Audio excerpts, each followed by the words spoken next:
Shands and Healy wrote a book titled The Lands Nobody Wanted. It is a story about buying back the clear-cut wastelands to create the Eastern National Forests.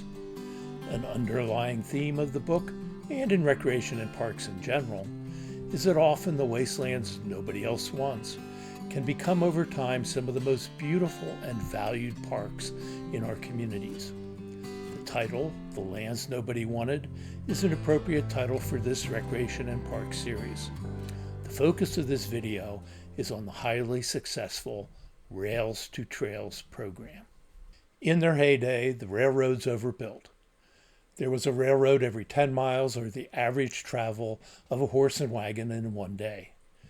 Due to the lack of capital investment, the interstate highway system, and the trucking industry, the railroads hit hard times and simply abandoned thousands of miles of railroad track. In the 1980s, 4,000 to 8,000 miles were abandoned each year.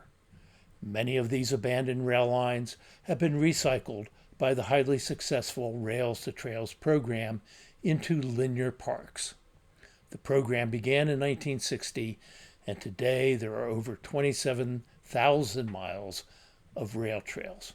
Although the primary users on the Greater Allegany Passage Trail are bikers, joggers, and residents out for a walk find the trail inviting.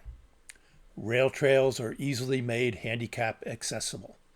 Of particular interest is providing handicapped access at the trailheads. In some cases, the trail may share the right-of-way with other user groups.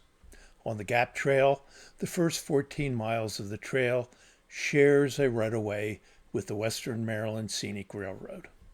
Typical of many trails, the Greater Allegany Passage Trail was sold as a through trail from Cumberland to Pittsburgh, but in reality, roughly 70% of the use is by local residents.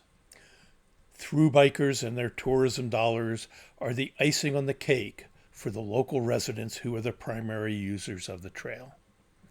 Regarding its economic impact, 2 separate studies conducted on the Gap Trail found that day users spent between $12 and $15 per day. Using the multiplier effect, economists noted that the $12 spent easily became $84. Using conservative use estimates, trail planners estimate that 150,000 visitors per year will infuse $1.8 million into the local community each year. The Rails to Trail Conservancy research found that crime is not a common occurrence on the nearly 27,000 miles of rail trails. Also, owning property next to a rail trail generally has either no effect on property values or it increases its property value. In summary, the highly successful Rails to Trails program has converted abandoned railroad right-of-ways, the lands that nobody wanted, into valuable community resources. An important aspect of designing the experience is the ability to recycle these abandoned resources and unwanted wastelands into valuable community park and recreation resources. Rail to Trails is an example of taking the lands nobody wanted and converting them into the lands wanted by everyone.